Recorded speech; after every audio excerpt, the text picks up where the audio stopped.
Hey everybody, KC here. So listen, over the past 23 years, one of the things I've always tried to be really, really careful about is what in the news business we like to call the separation of church and state. Um, I have always been very careful about when I've had sponsors, I've been really careful about never promising, hey, I'm not going to promise you I'm going to do an editorial story about you. If an editorial story comes up and it involves you, I'm happy to mention your company. I'm happy to talk to you for stories. But this is not a pay to play sort of situation. I'm really old fashioned about that, and so that's sort of the way I've approached things over the years. That said, um, story a couple of weeks ago talking about the cucumber recall, and I made an observation, but I didn't understand why retailers weren't doing a better job communicating with customers about the products they had bought. I had a retailer who wrote in and said, "Hey, come on, we're little guys. We don't have that technology available or accessible to us."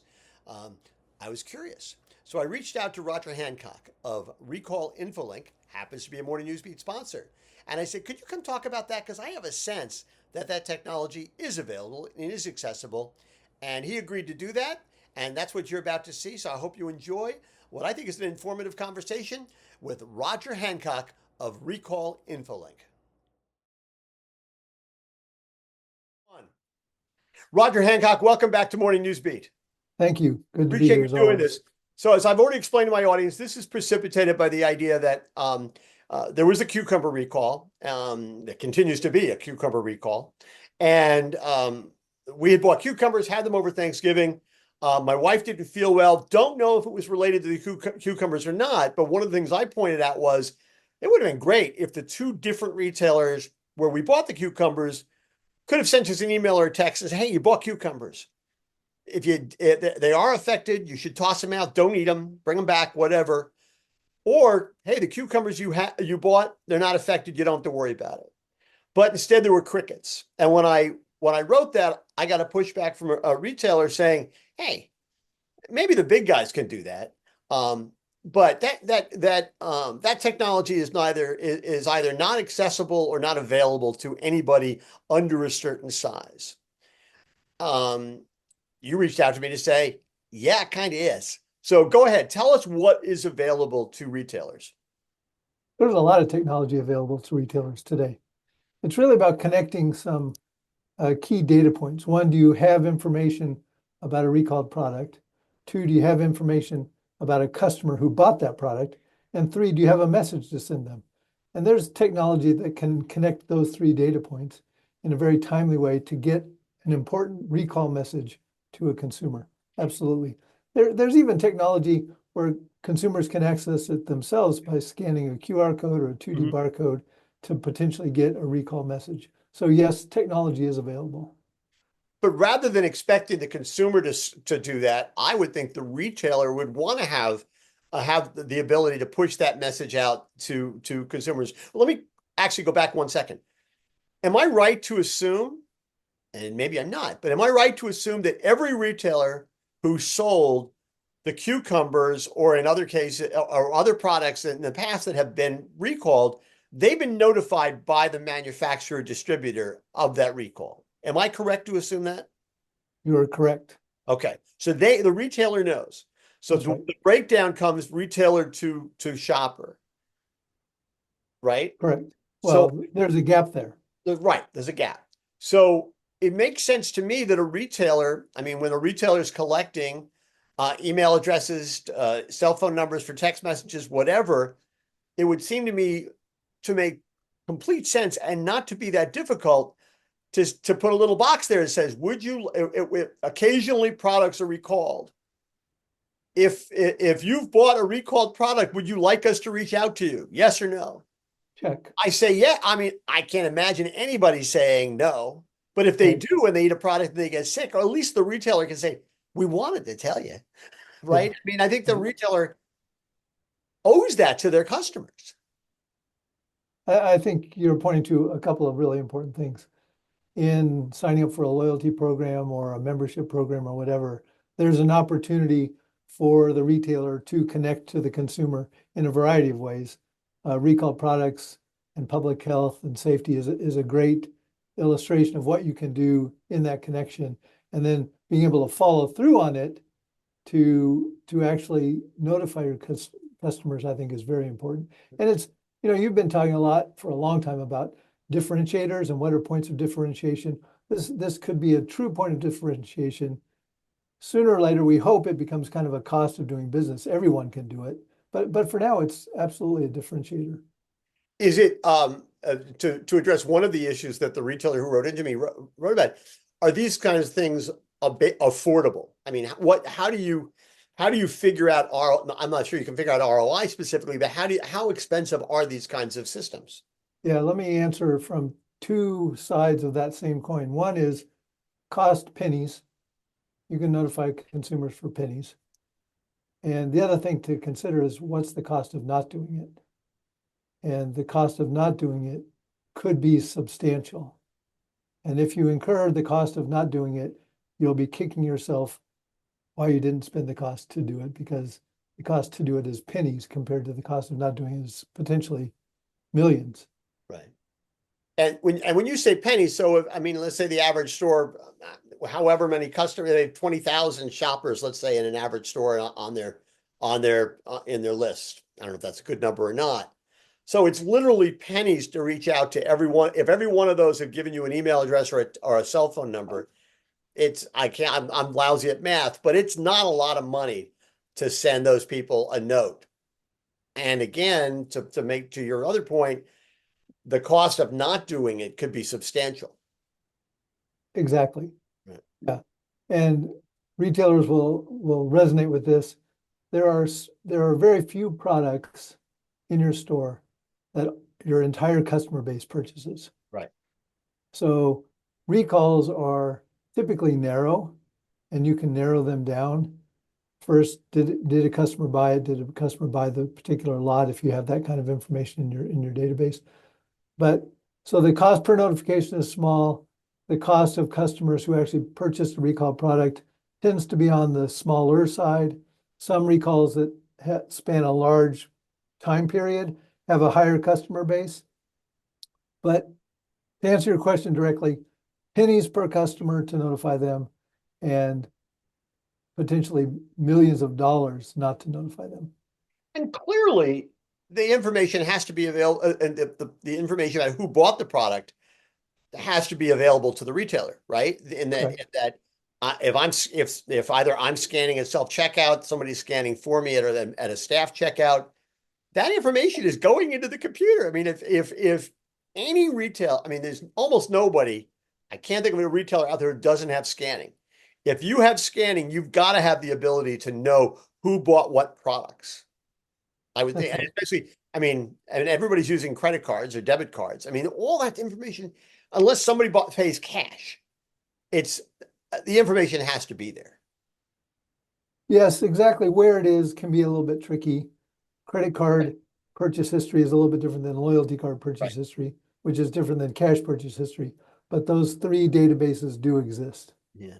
And how personalized? I mean, you've done this. You've done this with recalls with retailers who have communicated with their shoppers. I mean, is it a just kind of a vague to whom it may concern email, or is it, dear Kevin, we know that in the last week you bought cucumber? I mean, how specific can they get?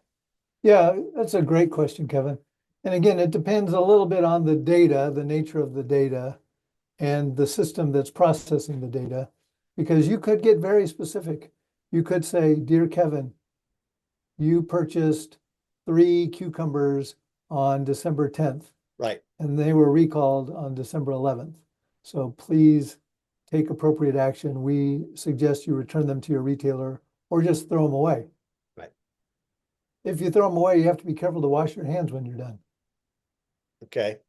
Good point. Well, and it's interesting.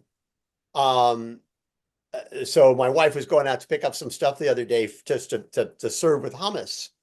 And I sort of jokingly said, "You buying cucumbers?" And she said, "I can't even imagine how long it's going to take me to buy cucumbers again."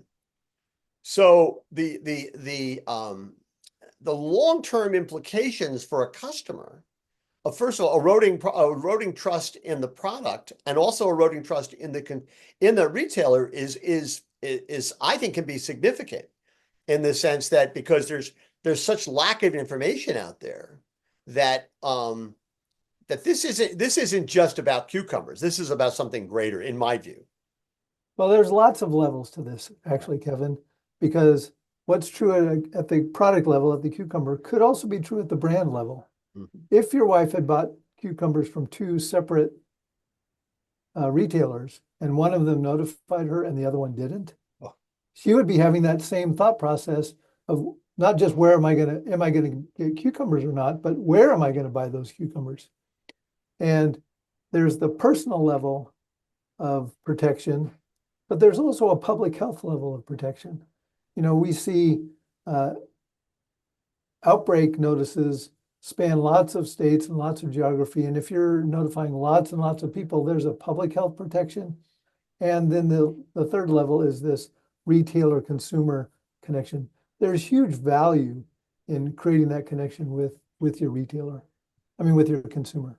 yeah. Well, especially because, it's funny, she gets, she gets that text message or an email from a retailer about the cucumbers, but doesn't get it from another retailer she bought it from. Not only does it reinforce her trust in the retailer about cucumbers and produce, but in pretty much everything. I mean, it That's does right. have this kind of umbrella effect, That's exactly right. which is incredibly important. Are the technologies for this, are they, is there a next iteration when you think about where the technology is going in terms of how efficient and effective it can be in terms of the traceability, the trackability, and then the communication side of it? That's a big question. I'll make a couple of comments. One, when you're looking for technology, because you're going to be dealing in personal information, emails, phone numbers, you have to be careful that the technology that you're working with protects those personal contact information. So you have to be, wary of data security and processing practices and so forth. Where technology is going, I think we're seeing more and more integration of technology with behavioral sciences because you can send a message to 100 people and you can measure how many people access the message, how many people read the message, how many people take action on the message. And you can fine tune that message.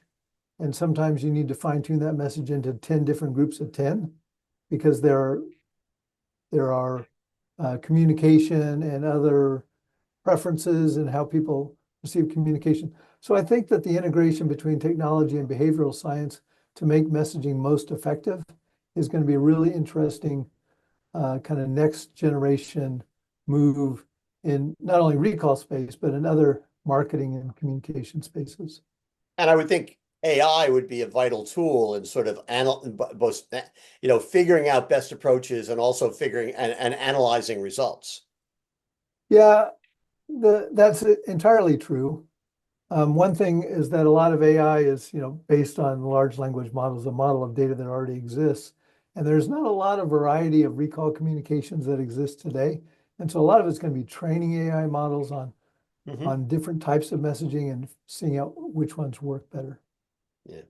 Now, listen, Recall InfoLink, you're a sponsor, so I want people to use your product, right? See, let's be clear about that. But you're part of also sort of as I understand it, sort of a larger alliance of companies that's kind of working on this problem, trying to figure out how to drive solutions. Am I right about that?